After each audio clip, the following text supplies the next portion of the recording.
A 36-year-old Lionel Messi has his contract expiring next year. I know that I'm not doing another season of the challenge, but let's be real here. I'm continuing the series. I'm having too much fun here, and it's too close to FM20. I can't create a new series. I think we might be able to get Messi.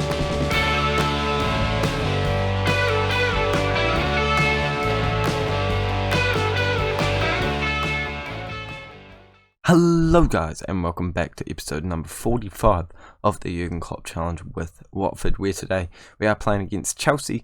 We're skipping the game against Bradford City, and then we're going to hopefully end the transfer window with our game against Aston Villa. I think there was a more interesting game after the Chelsea one. I think it was Manchester United, but that has been delayed. It's a little unfortunate, but it's okay, because Chelsea are still a very important side that we are facing in this game, as they are up in second place, and we could go above them if we win the game in hand we have on them, as well as this one. So it is a very crucial game, and we're going to jump straight into it after I go over what happened from last time out. So the last game that I showed you was, what was it? Well, I have no idea.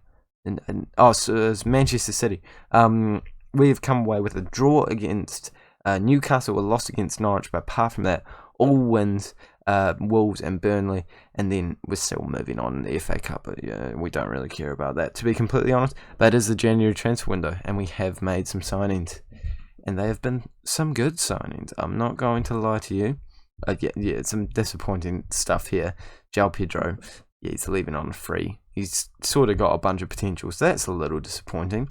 But we have managed to sell Maya on loan. That's good. We've also gotten rid of Alina, so that transfer finally went through. But you're here for the signings, and our signings start off with DePaul. He comes in for only $22.5 million. He's already gone up to about $40 million worth of value, and he has played pretty well so far. Very impressed with him. Some good stats. A player that I've played with this year in Football Manager, and I'm very stoked with that signing. We've also got Leonard Lee. I've never tried that. Lindrino.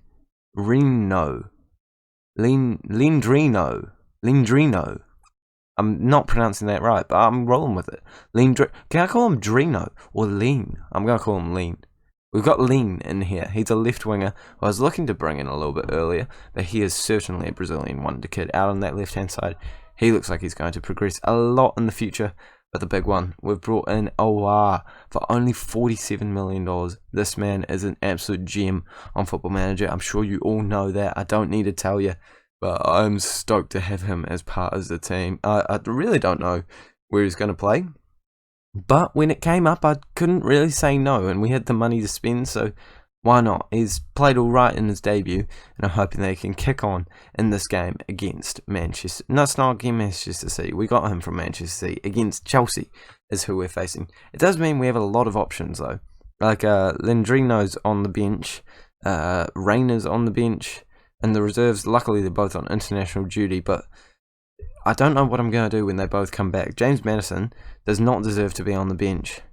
But DePaul's playing well right now. How did he do in the last? He got an assist. I can't drop him. We've got problems here, man. But it's the kind of problems I kind of want. Let's jump straight into it. And hopefully these players that are brand new to the series, brand new to the club, for you, will have some good debuts on camera. Awar and DePaul. Hopefully they can prove themselves. Hopefully they can justify my transfer fees for them. Both quite high, actually. DePaul's reasonable, but certainly Awar has a lot to prove. Playing him as a Mazzala, not quite his role that he would prefer, but I have a feeling he can do a job in that role, regardless of the fact that he isn't quite suited for it, according to, the circles, the highlighters. Yeah, no, it's not. They mean nothing. We're facing Haaland right now. He just hit the post, and I'm hoping that we can make sure that we prove to him he shouldn't have left. He shouldn't have accepted that contract offer. He had a release clause of $112 million. Don't get me wrong. I'm happy they activated that. That was a whole ton of money. And we got Greenwood, who was arguably better, and also managed to spend a wee bit more money elsewhere as well. So, it's a win-win situation. But I want to prove to him that he made the wrong decision, make him regret it by beating them today. Tonali plays it back to Todibo, plays it all the way back to Donnarumma, and that's what we want to see, actually, because that means we're about to score a goal. Angelino plays it out to DePaul. DePaul loses it. That's all right. Probably not going to score a goal, actually. I've changed my mind here. Yao Felix plays it up to Florentino, and they find some space out on the left-hand side for Hudson-Odoi, who whips in a good ball, and Haaland's there to tip it onto the bar, and luckily for us, it doesn't find the back of the net.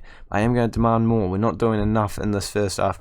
I want to see us scoring some goals, creating some opportunities, and hopefully it is coming right now, as Greenwood somehow skips past the player, but shoots it straight at Kepa Arrizabalaga, and he's doing some nice dribbling there, but you need to actually have some end product to it. But if we go into halftime at 0-0, I think I'll accept that. I'll be pretty happy with the result, but not the performance. As long as I can fire them up in this halftime break, that's all I need. Let's tell them.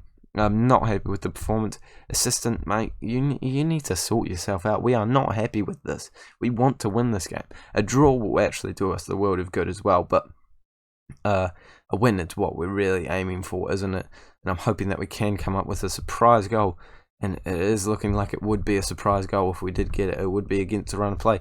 Madison certainly justifying coming on because, DePaul's not justifying staying on. So we'll see what he can do off the bench. And Dembele, oh my gosh, he just absolutely did our players. Went straight past them, Rabona across, and Haaland ends up getting his shot saved or hit the post. You can never really tell. The amount of times the ball hits the crossbar in this game is absolutely insane. But we have another opportunity that we need to focus on, and Christensen is looking like he's playing it out from the back as Dembele's on the ball. Once again, they whip a long ball up to Hudson-Odoi, but we almost tackle him there because it's straight back. Labrola just going to ground left, right and centre here. That is not a penalty. That is so soft. That is so soft. And Haaland stepping up to the spot. Number 11, Donnarumma. Oh, I thought he got a hand to it. That is so soft. That is so soft. 18th goal of the season. A good signing for them, but that is not the way I wanted to lose this game. That is so soft, man. I know the animation doesn't always, really display what the game's trying to show, but come on, that was soft. That was soft. McKennie can come on here, and we might move Aouar into a attacking midfielder role and see if he can play on it as a advanced playmaker on support, see what he does, because that is, more suited to the way he wants to play. It looks like we've got another opportunity here, and I think I might make one more substitution regardless of what happens here. That's the word I was looking for. Christensen, playing out from the back, plays it all the way back to the goalkeeper. We only have 5 more minutes to go, and if we have an opportunity now, I would be quite happy, I'm not going to lie. Hudson-Odoi is looking like it is his opportunity, and I think I'm actually going to completely switch up the tactics, go to our more attacking formation, and just throw everything at it. There's no point waiting around, no point sitting here, accepting defeat. We got to go all in or go home. And I think the last substitution I'm going to make will be Tonali coming off and Mohamed coming on. You can play as an attacking midfielder. Oh, okay, sorry, I don't know what went on there. Attacking midfielder and Aouar can play as an advanced playmaker on support, but not in such an attacking role. They have a corner. Don't think it's going to lead to anything. Dembele whipping a ball in. Nah, don't even get to see it. Can we make a shout? Maybe a push forward. We might even go on to very attacking. We've had 3 shots. We've not been in this game. I mean, Chelsea definitely deserved the win, but the way they got it, it was soft. It was soft. They definitely got away with it today, and I'm not happy with the performance from our side at all. Certainly not happy with the way we played. Certainly not happy with the result.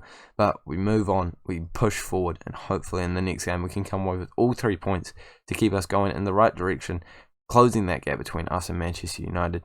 But I mean, after that performance, I'm not going to lie, lost a wee bit of confidence in the boys. Absolute annihilation against Bradford City there.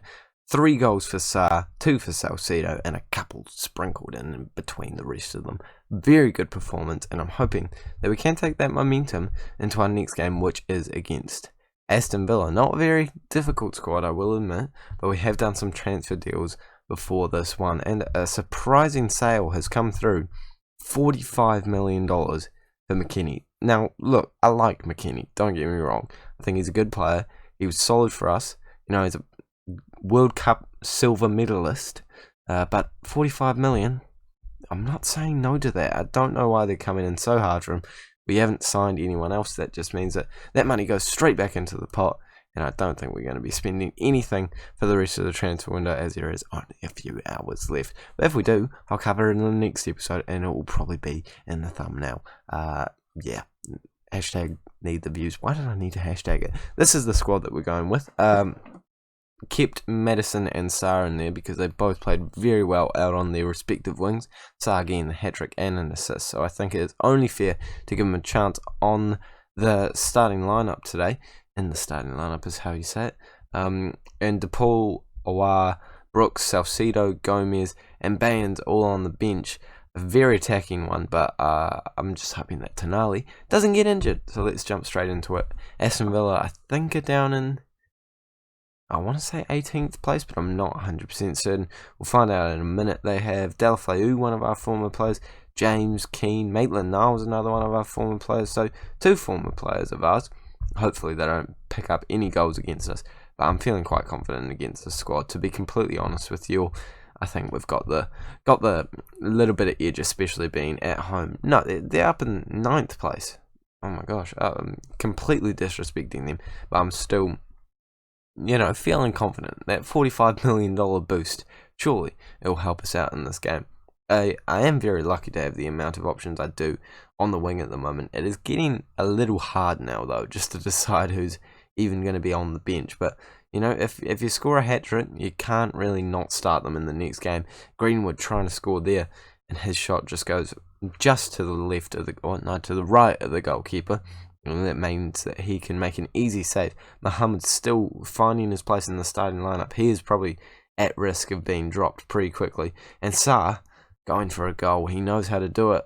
We've seen him do it 3 times in the last game, but he can't get it quite yet in this match. I'm sure that it won't be his only opportunity, though, as we do have another chance on the ball right now. Tonali marching forward, looking for a pass backwards, and does find Larola. Larola up to Ndombele, who's playing as a Mazzala this time. I'm trying to see how that works. Angelino playing as a complete wing-back. Back into Ndombele, and we lose it. It looks like they could be starting a wee counter-attack, but Ndombele does pick it up very quickly. Surely he's going to whip a ball in. No, he finds Maddison, who has a hit, and that's hit the crossbar or something around the goal. And I think it's fair to say that at half-time, we are dominating and very unlucky to be not 1-0 down, 0-0 on the score sheet, but we might be able to change that just before the break. And I would really like that. We're playing it back to the goalkeeper. We've done it twice now. We're doing all the right things. I don't see why there shouldn't be a goal at the end of this. Ndombele up to Mohamed. Mohamed back to Tonali. Tonali back into Ndombele. And Maddison finds some space. He just needs to get past 2 defenders now. And he does manage to do it. Greenwood's in. And he shoots it just well. I think it was a save, actually. But either way, it hasn't gone to the back of the net. And at halftime, it is 0-0. We're probably quite unlucky to be... No, we are definitely very unlucky to be in this position at halftime, but you still got to say I'm not happy with the performance out there. We need to be scoring goals against teams like this, and I am actually trying to make a substitution if you'll let me do that. Brooks, you can come back in on the inside forward role and see what he can do in these last few minutes. Well, not really few minutes. We've still got half an hour to go, and I'm hoping that the team can make a difference. We're going to ask them to show some passion, not concentrate. If we don't win this game, I'm blaming it on the concentrate. Their goalkeeper has an insane rating. Let's try to show some passion now. See if it does anything. Maybe go attacking. I'm starting to panic now. I don't know if we'll see any... Well, I'd say that, and there's literally a highlight right now. To Debo, up to Larola. Larola into Mohamed. Mohamed to Brooks, who should be quite fresh. He's looking to play it. He's not playing it out. He's going himself. He's gone all the way to the other flank, and Ndombele has it. Passes into Mohamed, who does put it into the back of the net. And we deserve that, but in the second half, I have to say, it seems like we're quite lucky to have put that one into the back of the net. And Mohamed keeping his place in the starting lineup for probably at least another day with that goal. Awar is going to come on for... he can be defensive. I'm sure he's not got great defensive stats, but they're not too bad. He can do a job in there. Tonali's looking a little bit worse for wear, and we will bring on Salcedo for Greenwood, who isn't having the best day at the office. He's finally found his feet, but every now and then he doesn't have the best day, and it's good that we do have Salcedo on the bench, but it looks like we don't need him. we come away with a 1-0 win, a very lucky one in the end. I'm going to tell them we did get away with that one today. We need to be better, especially against better opponents, and that is where we're going to end this episode. I'm going to finish the transfer window off camera, and hopefully we can come back probably sometime around this Manchester City game, cover another one of those, an important match, and see if we can pick up all 3 points and hopefully be more in and around that top of the table sort of region. 9 points away at the moment. They have a game in hand, so it could go up to 12, but I still think we have an outside chance. I think we could win the league this year. The Europa League would be great though. And obviously, I'm just going to keep going in this series afterwards. I love it too much. I'm having too much fun. I hope you are too. Make sure to like and subscribe if you are having fun with this series. And I'll see you all later.